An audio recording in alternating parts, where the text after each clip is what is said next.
আন্তর্জাতিক অপরাধ ট্রাইব্যুনালের রায়কে প্রত্যাখ্যান করেছে বাংলাদেশের সরকারি নির্দেশে কার্যক্রম নিষিদ্ধে থাকা স্বৈরাচার আওয়ামী লীগ। আজ যে রায় ঘোষণা করেছে এ রায় বাংলার জনগণ প্রত্যাখ্যান করে। বাংলার জনগণ এ রায় মেনে নেবে না, মানবে না। আওয়ামী লীগের ভেরিফাইড ফেসবুক পাতায় ভিডিও বার্তায় বলেছেন দলটির সভাপতিমণ্ডলীর সদস্য জাহাঙ্গীর কবির নানক। তিনি বলেন, অবৈধ আদালত যে মামলার রায় দিয়েছে সেটি 14 আগস্ট থেকে শুরু করে 17 নভেম্বর মামলা শেষ করেছে। 84 জন সাক্ষীকে সামনে রেখে 54 জনকে হাজির করে 20 জনের মামলা শেষ করে দিয়েছে। এই 2 মাসের মধ্যে প্রায় 20 দিন আদালত চলেছে। এর প্রধান বিচারক গত 1 মাসে অনুপস্থিত ছিলেন। তারপরও প্রতিশোধের লক্ষ্য নিয়ে মানুষের প্রিয় নেত্রীর বিরুদ্ধে যে রায় দিয়েছে বলছিলেন মিস্টার নানক। তিনি বলেন, অচিরেই সরকারকে পদত্যাগে বাধ্য করব। কার্যক্রম নিষিদ্ধ থাকার পরও রায়ের প্রতিবাদে সারা বাংলাদেশে সকাল সন্ধ্যা শাটডাউন পালনের ঘোষণা দেন তিনি। সোমবার 17 নভেম্বর বাংলাদেশবাসীর কাছে দিনটি ঐতিহাসিক ছিল।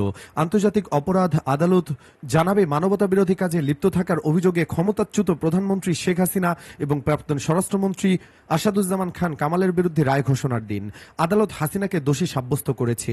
আদালত বলেছে, ছাত্রদের কথা শোনার পরিবর্তে আন্দোলনকে অবহেলা করেছেন হাসিনা। আন্দোলনকারী ছাত্রদের রাজাকার বলে অপমান করেছেন।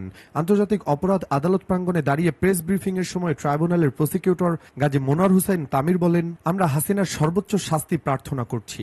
শুধু তাই নয়, একই সঙ্গে এই আসামিদের সম্পত্তি বাজেয়াপ্ত করে মামলায় যারা শহীদ হয়েছেন, যেসব পরিবার ক্ষতিগ্রস্ত হয়েছে তাদের বরাবর হস্তান্তরের প্রার্থনা জানিয়েছি।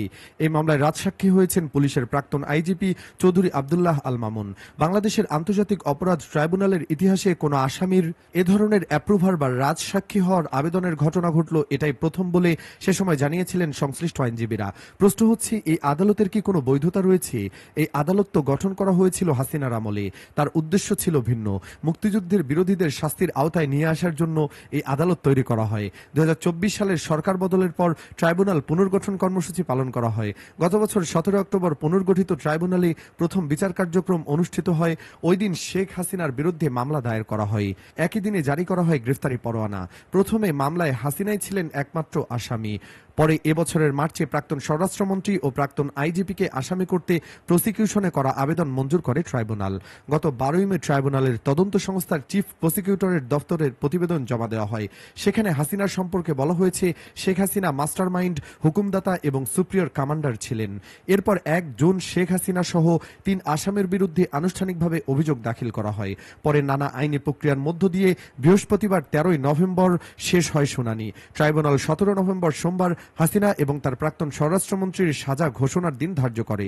ট্রাইব্যুনালের বিচারপতি বলেন, মানবতার বিরুদ্ধে অপরাধ হয়েছে, এর জন্য দায়ী হাসিনা, আসাদুজ্জামান এবং আল মামুন। প্রাক্তন পুলিশ কর্তার রাজসাক্ষী হয়েছেন। এখনও তিনি হেফাজতে রয়েছেন। কি কি ঘটেছে তিনি তা সবটাই জানিয়েছেন। তিনি নিজেও স্বীকার করেছেন তার অপরাধের কথা। তার ক্ষেত্রে সর্বোচ্চ শাস্তি হওয়া প্রয়োজন। তবে তিনি যেহেতু রাজসাক্ষী হয়েছেন, সে কথা মাথায় রেখে আমরা তার শাস্তির সিদ্ধান্ত নেব। বিচারপতি বলেন, হাসিনা, তার প্রাক্তন স্বরাষ্ট্রমন্ত্রী আসাদুজ্জামান খান পালাতো।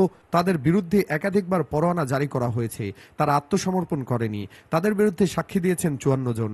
সংখ্যাটা খুব একটা কম নয়। এর আগে ট্রাইব্যুনালে বিভিন্ন তথ্য বিবরণ দেওয়া হয়। আওয়ামী লীগকে বাদ দিয়ে যে নির্বাচন, তা বৈধ হতে পারে না। আবারও এই দাবি করলেন বাংলাদেশের ক্ষমতাচ্যুত স্বৈরাচার হাসিনা। অপরদিকে সন্ত্রাস বিরোধী আইনে কার্যক্রম স্থগিত থাকা আওয়ামী লীগ আগামী জাতীয় নির্বাচনে অংশ নিতে পারবে না, এমনটাই জানিয়ে দিলেন বাংলাদেশের অন্তর্বর্তী সরকারের প্রধান উপদেষ্টা মোহাম্মদ ইউনূস। সব মিলিয়ে এই লড়াইটা মূলত শেখ হাসিনা বনাম ডক্টর মোহাম্মদ ইউনূসের হয়ে দাঁড়িয়েছে। সবকিছু ঠিক থাকলে বাংলাদেশের সাধারণ নির্বাচন হতে পারে আগামী বছরের ফেব্রুয়ারি মাসের প্রথমার্ধে, অর্থাৎ হাতে আর মাত্র 2.5 মাসের সামান্য বেশি। বাংলাদেশের সাবেক প্রধানমন্ত্রী ও আওয়ামী লীগ সভাপতি শেখ হাসিনা সম্প্রতি একাধিক আন্তর্জাতিক গণমাধ্যমে সাক্ষাৎকার দিচ্ছেন। এরকমই ইন্ডিয়া টুডে গ্লোবালকে দেওয়া একান্ত সাক্ষাৎকার দিয়েছেন তিনি। ভারতের রাজধানী নয়াদিল্লির কোন এক গোপন আস্তানা থেকে প্রতিনিয়ত বিদেশি সংবাদ মাধ্যমকে ইমেইলে সাক্ষাৎকার দিচ্ছেন শেখ হাসিনা। তাতেই বাংলাদেশের বর্তমান সংকট নিয়ে খোলামেলা কথা বলেছেন। আবার দলের উপর নিষেধাজ্ঞা, দেশে গঠিত অনির্বাচিত এবং জঙ্গি গোষ্ঠী সমর্থিত ইউনূস সরকারের উত্থান, এসব নিয়েও নিজের মতামত দিচ্ছেন এই স্বৈরাচার হাসিনা। আর সেটাই এখন ডক্টর মোহাম্মদ ইউনূস তার উপদেষ্টাদের কাছে আতঙ্কের কারণ হয়ে দাঁড়িয়েছে। 13 নভেম্বর ঢাকায় লকডাউনের ডাক দিয়েছিল এই স্বৈরাচার নিষিদ্ধ আওয়ামী লীগ। তবে কেবল রাজধানী ঢাকা নয়, সেদিন আসলে দেশ রিটেক। তবে তাদের এই লকডাউনে দেশের পরিস্থিতির কোনো পরিবর্তনই ঘটেনি। অভাবনীয় পরিস্থিতিতে ক্ষমতাচ্যুত হওয়া 12 থেকে 13 মাসের মধ্যে শেখ হাসিনা কিভাবে তার দলকে লড়াইয়ের ময়দানে ফেরালেন, এটাই এখন দেশি বিদেশি রাজনৈতিক বিশ্লেষকদের কাছে মূল চর্চার বিষয়। অনেকেই মনে করছেন এটা হঠাৎ করে হয়নি। রাজনৈতিক কার্যক্রম নিষিদ্ধ হওয়া একটি দল যেভাবে দেওয়ালে পিঠ থেকে যাওয়া অবস্থা থেকে ঘুরে দাঁড়ালো তা কার্যতই অভাবনীয়। শেখ হাসিনা ক্ষমতাচ্যুত হওয়ার পর ভারতের রাজনৈতিক আশ্রয়ে রয়েছেন। কার্যত লক্ষ্যচক্ষুর অন্তরালে এক নিভৃত বাস বলা চলে। জানা যায় সেখানেই একটি কার্যালয় তৈরি করে দিয়েছে ভারত সরকার। সেই কার্যালয়ে দক্ষ এবং বিশ্বস্ত কর্মীও নিয়োগ করে দিয়েছে ভারত। আর এটাকে কার্যত ওয়ার রুম হিসেবে পরিণত করেছেন স্বৈরাচার রাজনীতিবিদ শেখ হাসিনা। গত বছর থেকেই তারই মতো আওয়ামী লীগের শতাধিক নেতাকর্মী এবং অন্যান্য শাখা সংগঠনের নেতৃত্বে দেশের বাইরে অবস্থান করেছেন। আর বাকিদের একটা বড় অংশ হয় জেলে রয়েছেন, না হয় গা ঢাকা দিয়েছেন। এই পরিস্থিতিতে একটা রাজনৈতিক দলকে পুনরায় চাঙ্গা করা খুবই কঠিন।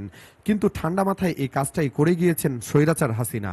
মূলত নিচুতলার কর্মীদের সঙ্গে তিনি প্রতিনিয়ত কথা বলে গিয়েছেন সোশ্যাল মিডিয়া একাধিক প্ল্যাটফর্মে। আমরা সকলেই জানি বাংলাদেশে এখন কি পরিস্থিতি।